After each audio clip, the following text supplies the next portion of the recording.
নমস্কার বন্ধুরা, রোমা ড্রিম কিচেনে আপনাদের সবাইকে স্বাগত জানাই।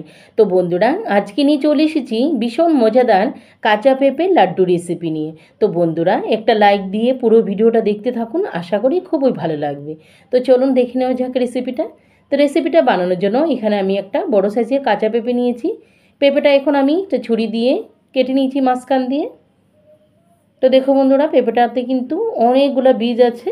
তো এখানে আমি সবটা পেঁপে নেব না, অর্ধেকের মতো পেঁপে নিয়ে নেব, আর অর্ধেকটা আমি রেখে দেব।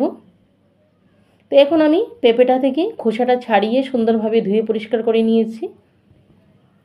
এখন আমি এটা গ্রেটারের সাহায্যে সুন্দরভাবে পাতলা পাতলা করে গ্রেটার করে নেব। তো দেখো বন্ধুরা, এখানে কিন্তু আমি সুন্দরভাবে গ্রেটটা করে নিয়েছি। এভাবে করে আমি সবগুলো গ্রেট করে নেব। তো এখানে আমার সবটা পেঁপে কিন্তু গ্রেট করা হয়ে গেছে। এখন আমি আবারও 2-3 বার করে ভালোভাবে জল দিয়ে সুন্দরভাবে ধুয়ে নেব, কেননা পেঁপেতে কিন্তু অনেক পরিমাণে কোষ আছে, তাই বারবার করে জল পাল্টিয়ে পাল্টিয়ে ধুয়ে নিয়েছি আমি পরিষ্কার করে। তো দেখো বন্ধুরা, খুব সুন্দরভাবে ধুয়ে নিয়েছি। এখন আমি জল চিপে উঠিয়ে নেব। এদিকে গ্যাসে একটা কড়াই বসিয়ে দিয়েছি, কড়াইতে অনেকটা পরিমাণ জল দিয়ে দিয়েছি। এখন আমি গ্রেট করা পেঁপেটা 3-4 মিনিটের মতো সেদ্ধ করে নেব। বেশি করে সেদ্ধ করব না, নাহলে কিন্তু লাড্ডুগুলা ভালো হবে না। একদম হালকা পরিমাণ সেদ্ধ করে নেব, ঢাকা চাপাও দেব না, 3-4 মিনিটের মতো সেদ্ধ করে নেব। তো দেখো বন্ধুরা, এখানে কিন্তু মোটামুটিভাবে হয়ে গেছে। তো এখন আমি গ্যাসের ফ্লেমটা বন্ধ করে আমি গ্রেট করা পেঁপেগুলো সুন্দরভাবে জল ঝরিয়ে উঠিয়ে নেব। তো এখানে আমি সবগুলো পেঁপে কিন্তু একটা ছাঁকনির মধ্যে নিয়ে নিয়েছি। এখন আমি চামচের সাহায্যে ভালোভাবে চাপিয়ে চাপিয়ে জলটা বের করে নেব। তো এখানে মোটামুটিভাবে কিন্তু আমি জলটা চাপিয়ে চাপিয়ে বের করে নিয়েছি।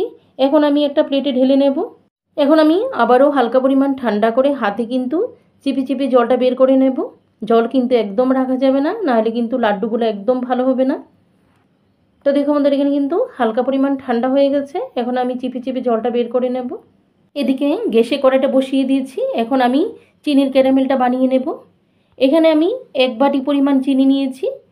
2 বাটি পরিমাণ গ্রেট করা পেঁপের সঙ্গে 1 বাটি পরিমাণ চিনি লাড্ডুর জন্য একদম পারফেক্ট। বন্ধুরা, একবার নিশ্চয়ই ট্রাই করে দেখো, খেতে কিন্তু সত্যিই দারুণ হয়। তো এখানে আমার ক্যারামেলটা কিন্তু মোটামুটিভাবে হয়ে গেছে। তো দেখো বন্ধুরা, খুব সুন্দরভাবে কালারটা চলে এসেছে আর একদম আঠালো আঠালো ভাব হয়ে গেছে। তো এখন আমি গ্রেট করা পেঁপেটা দিয়ে দেব, দিয়ে এখন ভালোভাবে নাড়াচাড়া করে দেব। তো দেখো বন্ধুরা, খুব সুন্দর লাগছে কালারটা। এখন আমি ভালোভাবে নাড়াচাড়া করে উল্টিয়ে পাল্টিয়ে একদম আঠালো আঠালো ভাব করে লাড্ডুর কাই করে নেব। এখন আমি দিয়ে দেব 3-4টে এলাচি ফাটিয়ে, দিয়ে দেব এখানে 1 চিমটি পরিমাণ ঘি। তো দেখো বন্ধুরা, এখানে কিন্তু আমার লাড্ডুর কাইটা হয়ে গেছে। এখন আমি এটা প্লেটে উঠিয়ে নেব। তো এখানে কিন্তু আমি প্লেটে লাড্ডুর কাইটা কিন্তু উঠিয়ে নিয়েছি। হালকা পরিমাণ ঠান্ডা করে নেব। ঠান্ডা করে আমি সুন্দরভাবে লাড্ডুগুলো বানিয়ে নেব। তো দেখো বন্ধুরা, এখানে কিন্তু মোটামুটিভাবে ঠান্ডা হয়ে গেছে। এখন আমি হাতে অল্প পরিমাণ ঘি নিয়ে আমি সুন্দরভাবে হাতে তালুতে লাগিয়ে সুন্দরভাবে লাড্ডুগুলো বানিয়ে নেব একে একে। 1 চিমটি পরিমাণ ঘি নিয়ে নেব। এখন আমি সুন্দরভাবে একটা একটা করে লাড্ডু আমি খুব সুন্দরভাবে বানিয়ে নেব। তো দেখো বন্ধুরা, হাতের মুঠোয় কিন্তু সুন্দরভাবে লাড্ডু হয়ে যাচ্ছে। তো দেখো বন্ধুরা, খুব সুন্দরভাবে কিন্তু লাড্ডু তৈরি হয়ে গেল আমার। তো এভাবে করে হাতে করে আমি হাতে তালুতে নিয়ে গোল গোল করে খুব সুন্দরভাবে বানিয়ে নিয়েছি। একটা আমার বানানো হয়ে গেছে, আরেকটা আমি বানিয়ে নেব। একইভাবে করে সবগুলো লাড্ডু কিন্তু একইভাবে বানিয়ে নেব আমি।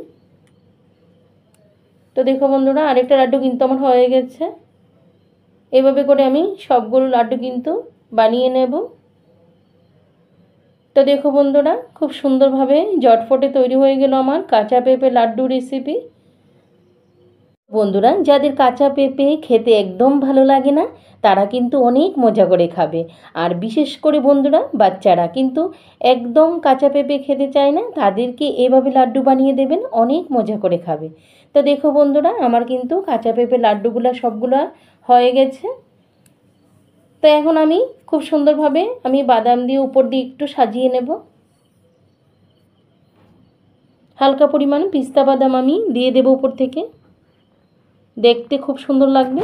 দেখো বন্ধুরা, ঝটপটে তৈরি হয়ে গেল আমার কাঁচা পেঁপের লাড্ডু রেসিপি, একদম কমপ্লিট হয়ে গেল। তো বন্ধুরা, রেসিপিটা কেমন লাগলো ছোট্ট একটা কমেন্ট করে জানাবেন। আর যদি ভালো লাগে লাইক শেয়ার সাবস্ক্রাইব করে আমার পাশে থাকবেন। পাশে থাকা অল অপশনটি ক্লিক করে দেবেন, যাতে করে সবার প্রথমে আপনার কাছে নোটিফিকেশন চলে আসে। দেশের বাইরে যে যেখান থেকে ভিডিওটি দেখছেন তাদেরকে অসংখ্য ধন্যবাদ জানাই। আর আমার প্রিয় পুরানো বন্ধুদেরকে অনেক অনেক ধন্যবাদ। তো বন্ধুরা, আজকে এই পর্যন্ত। আবার দেখা হবে নতুন কোনো রেসিপিতে। সবাই ভালো থাকেন, সুস্থ থাকেন। সবাইকে অসংখ্য অসংখ্য ধন্যবাদ। Bye bye.